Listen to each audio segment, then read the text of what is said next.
नमस्कार साथियों, प्रताप क्लासेस के यूट्यूब चैनल पर आपका स्वागत है। आज है 15 फरवरी 2025 और 15 फरवरी 2025 के जितने भी इंडिया और वर्ल्ड के जो करंट अफेयर्स के क्वेश्चन बनते हैं, आज उनका अपने डिस्कशन करेंगे। पूरा वीडियो ध्यान से देखना और लास्ट में आपसे क्वेश्चन पूछूंगा जिनके जवाब आपको कमेंट बॉक्स में देना होगा। आज अपने पढ़ेंगे कि 38वें ग्रीष्मकालीन राष्ट्रीय खेलों में सर्विसेज टीम रही सबसे टॉप पर। कौन सा देश अगले वैश्विक एआई शिखर सम्मेलन की मेजबानी करेगा और आईसीसी चैंपियनशिप ट्रॉफी 2025 के ब्रांड एम्बेसडर के रूप में कौन से खिलाड़ी चुने गए हैं, इनकी आज हम चर्चा करेंगे पूरे लेटेस्ट न्यूज के साथ में। डेली आपको सुबह 8 बजे ये लाइव क्लास आपको मिलती है, तो सभी साथी करेंगे वीडियो को लाइक शेयर। और ये क्लास फर्स्ट ग्रेड के लिए तो रामबाण साबित है ही, इसके अलावा सेंटर के अंदर यूपीएससी, एसएसजीडी, पटवार, रेलवे, यूआरओ सभी के लिए ये डेली करंट अफेयर्स की क्लास आपके लिए बड़ी गजब की होती है और बड़ा गजब का ही आपको करंट देखने को मिलता है। तो करें स्टार्ट आज की क्लास। सभी साथी एक बार करेंगे सेशन को लाइक शेयर। सभी साथियों को गुड मॉर्निंग। सबसे पहले हम करेंगे कल के क्वेश्चनों को रिवाइज। प्रधानमंत्री मोदी ने किस देश की 2 दिवसीय यात्रा के दौरान राष्ट्रपति इमैनुअल मैक्रों को विशेष उपहार भेंट किए? तो फ्रांस के राष्ट्रपति प्रधानमंत्री मोदी ने 8 जनवरी 2025 को किस राज्य में ग्रीन हाइड्रोजन हब परियोजना की आधारशिला रखी? तो आंध्र प्रदेश। सृजनम क्या है? तो ये भारत की पहली स्वचालित बायोमेडिकल कचरा परिवर्तक प्रणाली है। केंद्रीय मंत्री गिरिराज सिंह ने भारत टैक्स 2025 का आयोजन कहाँ किया? तो India expo centre and mart greater Noida में। भारत वैश्विक स्तर पर कॉफी उत्पादन में कौन से स्थान पर रहा? 7वें स्थान पर। लोकसभा अध्यक्ष ओम बिरला ने जिन नई भाषाओं को अनुवाद सेवाओं में जोड़ा, उनमें से कौन सी भाषा शामिल है? नहीं है, यानी कि कौन सी भाषा शामिल नहीं थी उसमें? गुजराती। तो कौन कौन शामिल है? एक तो बोडो, एक डोगरी, एक संस्कृत, एक उर्दू और ये इसके अंदर भाषा शामिल थी। ये थे कल के क्वेश्चनों का रिवाइज हमने कर लिया है। बाकी टेस्ट वगैरह आपको मिल ही रहा है, डेली, वीकली, मंथली, जो अपनी 2025 की वार्षिक करंट की है उसमें आपको सब कुछ टेस्ट है मिल रहा है। तो करें स्टार्ट आज की क्लास। पहला क्वेश्चन आपके सामने और वेरी वेरी इंपॉर्टेंट क्वेश्चन है, बड़ा ही गजब का प्रश्न है, क्योंकि 38वें राष्ट्रीय खेलों का समापन कल 14 फरवरी को हो चुका है। स्टार्ट हुए थे ये 28 जनवरी को 38वें राष्ट्रीय खेल उत्तराखंड में और अब इनका 14 फरवरी को कल समापन हो गया। अब इसके बारे में पूरी डिटेल देखो, पूरी जानकारी आपको मिलेगी। 38वें ग्रीष्मकालीन राष्ट्रीय खेलों में सर्विसेज स्पोर्ट्स कंट्रोल बोर्ड ने कुल कितने पदक जीते हैं? अब आपको पता है, अब जो ये टीम है सर्विसेज स्पोर्ट्स कंट्रोल बोर्ड, इसको दूसरा नाम है इसका सेना टीम भी बोलते हैं इसको।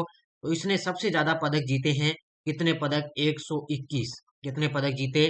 121 पदक जीते हैं, जिसमें से इन्होंने स्वर्ण पदक कितने जीते?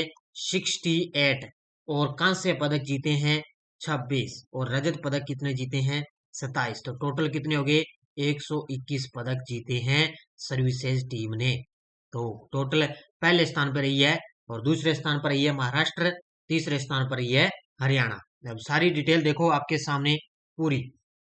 सर्विसेज स्पोर्ट्स कंट्रोल बोर्ड या सेना की टीम ने 38वें ग्रीष्मकालीन राष्ट्रीय खेलों में 121 पदक, 68 स्वर्ण, 26 रजत और 27 कांस्य पदक के साथ पदक तालिका में शीर्ष स्थान हासिल करके राजा भालिंदर सिंह ट्रॉफी जीती है। ये लीजिए भी आपके सामने राजा भालिंदर सिंह ट्रॉफी। तो यह सेना टीम के लिए 5वीं राजा भालिंदर सिंह ट्रॉफी जीती, यानी कि लगातार, यानी कि इन्होंने 5वीं बार राजा भालिंदर सिंह ट्रॉफी जीत ली है। किसने? ये जीती है सर्विसेज टीम ने। अब देखो 38वें ग्रीष्मकालीन राष्ट्रीय खेलों के शुभंकर खेल पदक क्या थे? हालांकि मैंने सारा कुछ आपको करवाया है, लेकिन फिर भी इस क्वेश्चन के साथ में पूरी डिटेल पढ़ेंगे आराम से। 38वें ग्रीष्मकालीन राष्ट्रीय खेलों का शुभंकर था मोली। क्या था? मोली। एक एक चीज नोट कर लेना आप साथ में। मोली एक मोनाल पक्षी है जो उत्तराखंड और हिमाचल प्रदेश राज्य का पक्षी भी है, ये इसका शुभंकर था।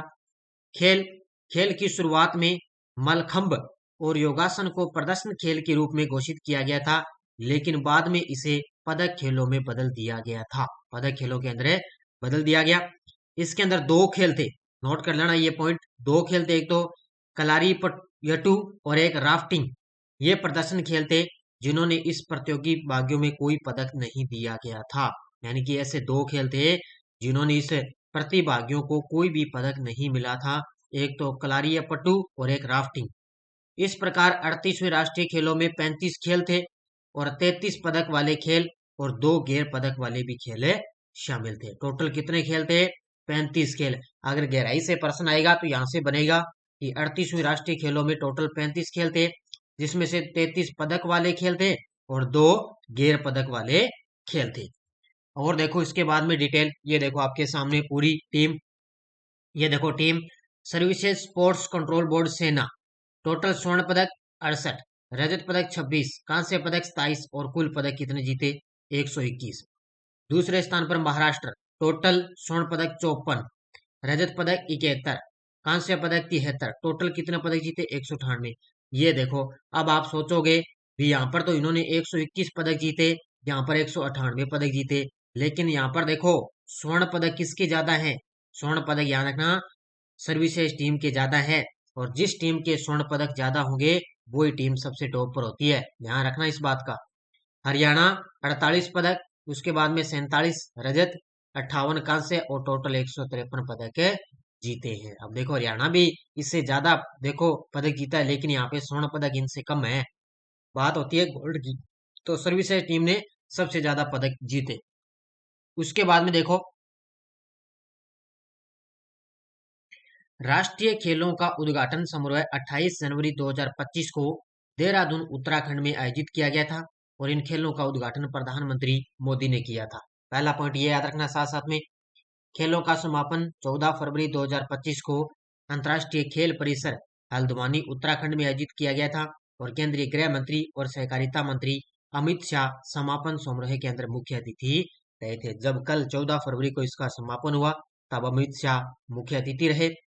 38वें ग्रीष्मकालीन राष्ट्रीय खेलों के समापन समारोह के दौरान मेघालय को आधिकारिक तौर पर राष्ट्रीय खेलों का ध्वज सौंपा गया। यानी कि आगामी है 39वें राष्ट्रीय खेल कहां पर होंगे? मेघालय के अंदर इनका आयोजन किया जाएगा। यानी कि तुरंत मेघालय को ये कमान सौंप दी भी आगे आप राष्ट्रीय खेलों का आयोजन करवाएंगे। तो इतनी सारी डिटेल मैंने करवा दी है सभी की सभी जो है 38वें ग्रीष्मकालीन खेल की, अच्छे तरीके से पढ़ लेना। अंतर्राष्ट्रीय प्रशासनिक विज्ञान संस्थान IIAS व DARPG इंडिया कॉन्फ्रेंस 2025 का आयोजन कहाँ किया गया है? कौन सा ये अंतर्राष्ट्रीय प्रशासनिक विज्ञान संस्थान, इसका आयोजन किया गया है नई दिल्ली के अंदर। कहाँ पर किया गया है? नई दिल्ली के अंदर। देखो आयोजक अंतर्राष्ट्रीय प्रशासनिक विज्ञान संस्थान, एक है प्रशासनिक सुधार और लोक शिकायत विभाग DARPG, भारत सरकार द्वारा इसका आयोजन हुआ। इसकी थीम अगली पीढ़ी के प्रशासनिक सुधार, नागरिकों को सशक्त बनाना और अंतिम व्यक्ति तक पहुंचाना। यानी कि शिकायत वगैरह है कोई भी संस्थान उससे वगैरह। ये कहां पर हुआ? ये नई दिल्ली भारत के अंदर। तारीख याद रखना 10 से लेकर 14 फरवरी 2025। उद्घाटन 11 फरवरी 2025 को केंद्रीय मंत्री डॉक्टर जितेंद्र सिंह, प्रधानमंत्री कार्यालय कार्मिक लोक शिकायत और पेंशन द्वारा किया गया था। यानी कि आप ध्यान रखना, एक तो प्रधानमंत्री कार्यालय कार्मिक लोक शिकायत और पेंशन मंत्री कौन है? डॉक्टर जितेंद्र सिंह। इन्होंने इस कार्यक्रम का उद्घाटन किया था। तो इसका आयोजन था अंतर्राष्ट्रीय प्रशासनिक विज्ञान संस्थान और प्रशासनिक सुधार और लोक शिकायत विभाग द्वारा इसका आयोजन किया गया था। कौन सा देश अगले वैश्विक AI शिखर सम्मेलन की मेजबानी करेगा? ये लीजिए भी, अब आपने अभी ताजा पढ़ा है कि 10 और 11 फरवरी को पेरिस के अंदर फ्रांस पेरिस के अंदर AI शिखर सम्मेलन हुआ, तो वहां पर मोदी जी ने भाग लिया। तो और अब वहां पर अगला वैश्विक AI शिखर सम्मेलन होगा उसकी मेजबानी करेगा अपना देश भारत। ये लीजिए भी, अच्छे तरीके से नोट कर लेना कौन सा देश करेगा? अपना देश भारत अगले वैश्विक AI शिखर सम्मेलन की मेजबानी करेगा। तो प्रधानमंत्री मोदी ने घोषणा कर दी कि भारत अगला ग्लोबल AI समिट की मेजबानी करेगा।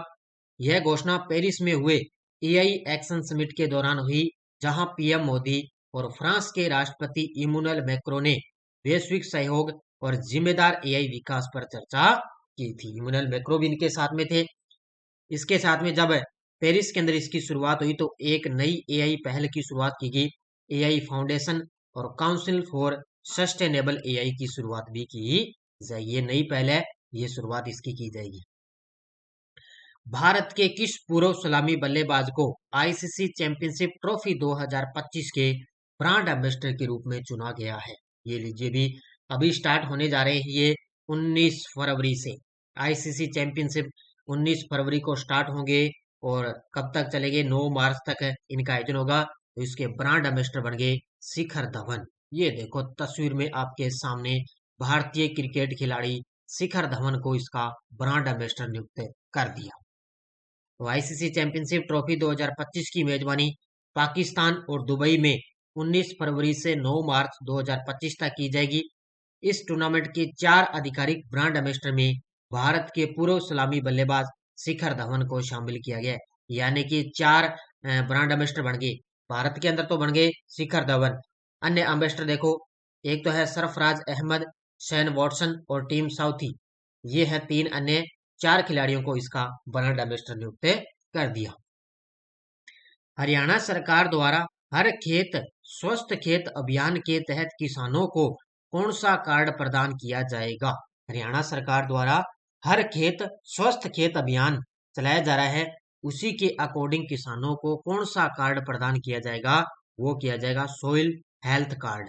कौन सा है? सोइल हेल्थ कार्ड इनको प्रदान किया जाएगा। सोइल कार्ड का मतलब है मृदा स्वास्थ्य कार्ड, इसको अगर हिंदी में बोलते हैं मृदा स्वास्थ्य कार्ड बोलते हैं। देखो, हरियाणा की सरकार ने मिट्टी के स्वास्थ्य में सुधार और सतत कृषि पद्धतियों को सुनिश्चित करने के लिए हर खेत स्वस्थ खेत अभियान की शुरुआत की है। इसके तहत क्या होगा कि राज्य में हर एकड़ कृषि भूमि से अगले 3 से 4 वर्षों में मिट्टी के नमूने एकत्रित किए जाएंगे और सभी किसानों को मृदा स्वास्थ्य कार्ड प्रदान किए जाएंगे, सोल हेल्थ कार्ड प्रदान किए जाएंगे। 2022 में हर खेत स्वस्थ खेत पोर्टल भी लॉन्च किया गया था। कि हरियाणा सरकार द्वारा हर खेत स्वस्थ खेत जो पोर्टल है वो 2022 में लॉन्च किया गया था। यानी कि इसका मतलब ये भी हर खेत वो स्वस्थ खेत होना चाहिए। यह अभियान किसने स्टार्ट किया? हरियाणा की सरकार ने। पीएम सूर्य घर योजना के तहत अब कितने घरों में सौर पैनल स्थापित किए जा चुके हैं? वेरी वेरी इंपॉर्टेंट क्वेश्चन है, क्योंकि कल 13 फरवरी, कल है ये, परसों 13 फरवरी को 2024 के अंदर इसकी शुरुआत हुई थी और इसका 1 साल पूरा हो चुका है इस योजना का। तो इसके लिए आपके लिए महत्वपूर्ण बनता है। तो पीएम सूर्य घर योजना के तहत अब कितने घरों में सोलर पैनल है वो स्थापित किए जा चुके हैं? तो टोटल अब है 8.46 लाख। कितने? 8.46 लाख अब तक है सौर पैनल है वो घरों में स्थापित किए जा चुके हैं। ये आंकड़ा याद रखना। अभी आरएस के अंदर इस प्रकार का देखो गहराई से क्वेश्चन आया है, सारी चीजें मैं बताऊंगा। पीएम सूर्य घर मुफ्त बिजली योजना ने 13 फरवरी 2025 को अपनी पहली वर्षगांठ बनाई है। 1 साल पूरा हो गया इसका। प्रधानमंत्री मोदी द्वारा 13 फरवरी 2024 को शुरू की गई इस योजना का उद्देश्य है मार्च 2027 तक 1 करोड़ घरों में सौर रूफटॉप पैनल स्थापित करना है। ये उद्देश्य रखा गया। वर्तमान प्रगति 27 जनवरी 2025 तक 8.46 लाख घरों में सौर पैनल लगाए जा चुके हैं। कितने? 8.46 लाख। और सब्सिडी लाभ 40% की सब्सिडी और औसतन 77,800 प्रति परिवार यहाँ पर मिलते हैं। ये आंकड़ा आया था इसमें आरएस के अंदर, इसके अंदर सब्सिडी कितनी मिलती है? 40%। वहां पे देखो कथन से आया था, वहां पर पूछा गया था 30% था। तो जिस विद्यार्थी ने अच्छे तरीके से पढ़ा था उसका तो सही हो गया। और इसकी शुरुआत पूछी गई थी और ये सब्सिडी का आंकड़ा पूछा गया था भी कितने प्रतिशत सब्सिडी दी जाती है? तो 40% की सब्सिडी इसके अंदर मिलती है। ये आंकड़े अच्छे तरीके से पढ़ लेना। तुलसी गाबार्ड को अमेरिका की राष्ट्रीय खुफिया निदेशक के रूप में कब नियुक्त किया गया? तो ये किया गया फरवरी 2025 के अंदर। ये क्वेश्चन वैसे तो मैंने आपको पहले भी करवा रखा है, लेकिन अब इनको शपथ दिलाई गई है। तुलसी गाबार्ड को, इनको अमेरिका की राष्ट्रीय खुफिया निदेशक के रूप में नियुक्त किया गया है। बस इतना याद ही रखना कि राष्ट्रीय खुफिया निदेशक के रूप में शपथ ली और अमेरिकी खुफिया समुदाय का नेतृत्व करने वाली पहली हिंदू महिला बनी है। कौन है? Tulsi Gabbard. हाल में चर्चा में रही the new icon Savarkar and the facts पुस्तक के लेखक कौन है, ये लीजिए भी। अब देखो आप वीर सावरकर को आप जानते होंगे, तो उन्हीं के एक शख्स पर यह पुस्तक लिखी गई है। The new icon Savarkar and the facts पुस्तक के लेखक हैं अरुण शौरी। कौन है? अरुण शौरी। ये इनके द्वारा ये पुस्तक लिखी गई है, क्योंकि चर्चा में है, इनके बारे में लिखी गई है। देखो, अरुण शौरी जो भारत के सबसे सम्मानित बौद्धिक विचारों में से एक है, इन्होंने अपनी लेखन यात्रा की सबसे महत्वपूर्ण पुस्तक the new icon Savarkar and the facts लिखी है। पुस्तक का नाम याद रखना, खास तौर से फर्स्ट ग्रेड वाले। यह पुस्तक 31 जनवरी 2025 को प्रकाशित हुई और विनायक दामोदर सावरकर की विवादास्पद विरासत पर एक तीखा विश्लेषण प्रस्तुत करती है। विशेष इतनी बात याद रखना भी, ठीक है भी, सावरकर पर यह पुस्तक लिखी गई। ब्लूमबर्ग की 2025 की एशिया के सबसे अमीर परिवारों की सूची में टॉप स्थान किसने प्राप्त किया है? तो ये किसने किया? ये किया है अंबानी परिवार ने। किसने किया है? अंबानी परिवार है वो। एशिया के अंदर बात करें तो सबसे अमीर परिवारों की सूची में सबसे टॉप पर है। तो मुकेश अंबानी जो रिलायंस इंडस्ट्रीज है, और रैंक मुकेश अंबानी एशिया के सबसे अमीर व्यक्ति बने हुए हैं। अब देखो आपके सामने वन लाइनर करंट एक याद रखना। पहला है, बांग्लादेश की महिला क्रिकेटर सोहेली अख्तर अंतर्राष्ट्रीय क्रिकेट परिषद द्वारा भ्रष्टाचार के आरोपों में प्रतिबंधित होने वाली पहली महिला क्रिकेटर बन चुकी है। कौन है? महिला क्रिकेटर है सोहेली अख्तर, जो अंतर्राष्ट्रीय क्रिकेट परिषद द्वारा भ्रष्टाचार के आरोपों में प्रतिबंधित होने वाली पहली महिला क्रिकेटर। भारत की औद्योगिक उत्पादन वृद्धि दिसंबर 2024 में घटकर 3.2% रहेगी, जबकि नवंबर में कितनी थी? 5% रही थी। ये कुछ वन लाइनर आंकड़े हैं, पढ़ लेना। ये टेलीग्राम ग्रुप है, कोई सूचना आती है। और ये देखो जो आपको नेक्स्ट डोज में मैं आपको करवाता हूँ, ये देखो कल शाम को मैंने 9 बजे आपको रात को लाइव क्लास दी थी इंडियन पॉलिटी की वन लाइनर, जो आपको नेक्स्ट डोज में मैं करवाता हूँ ना। बहुत सारे साथियों ने कहा भी एक साथ इनकी अलग से क्लास करवाओ। ये देखो मैंने कल आपको अलग से क्लास करवा दी, इसको अच्छे तरीके से देख लेना। पिछले video question, world future skill index 2025 में भारत को कौन सा स्थान मिला? इसके अंदर भारत को 25वां स्थान मिला। 96वां स्थान तो भ्रष्टाचार धारणा सूचकांक में है। 38वां है उसमें विश्व लॉजिस्टिक परफॉर्मेंस इंडेक्स में 38वां, और 80वां तो हेनले पासपोर्ट में 80वें स्थान पर आ चुका है। बहुत सारे विद्यार्थियों ने बड़े गजब के जवाब दिए, उन सभी को बहुत बहुत शुभकामनाएं। अब देखो question for you, transparency international द्वारा जारी भ्रष्टाचार धारणा सूचकांक 2024 में भारत की रैंकिंग 93, 96, 100, 105, इसका जवाब बताना है। अब देखो यस्टरडे डोज, भारतीय संविधान सभा की प्रारूप समिति के अध्यक्ष कौन थे? भीमराव अंबेडकर। नोट करते जाना, भीमराव अंबेडकर। किसने भारत की संविधान सभा को चलायमान राष्ट्र कहा? तो ये कहा था जवाहरलाल नेहरू ने। किसने? जवाहरलाल नेहरू। भारतीय संविधान सभा में कुल कितनी महिलाएं सदस्य थी? 15। नोट कर लेना अच्छे तरीके से, भारतीय संविधान सभा में कुल कितनी महिलाएं सदस्य थी? 15। अब देखो नेक्स्ट डोज, भारतीय संविधान सभा की पहली बैठक कब हुई थी? भारतीय संविधान का प्रारूप किसने तैयार किया था? और संविधान निर्मात्री परिषद की झंडा समिति के अध्यक्ष कौन थे? ये सारे के सारे जो जब संविधान की शुरुआत होती है उससे संबंधित मैंने क्वेश्चन लिए हैं, तो तीनों के जवाब आपको अच्छे तरीके से देने हैं। ये थी आज की अपनी करंट की क्लास। ईओआरओ की टेस्ट सीरीज आरएसएसबी के 2016 से 24 तक पुराने पेपर ये ले सकते हो। फर्स्ट ग्रेड की बुक बाजार के अंदर उपलब्ध है 1.0, ये भी आप ले सकते हो। तो ये थी आज की अपनी करंट अफेयर्स की क्लास, और कल तो संडे है, कल संडे के दिन अपनी वीकली करंट अफेयर्स का रिवाइज करेंगे। तो सभी साथी करेंगे वीडियो को जाते जाते लाइक शेयर। धन्यवाद। जय हिंद, जय भारत।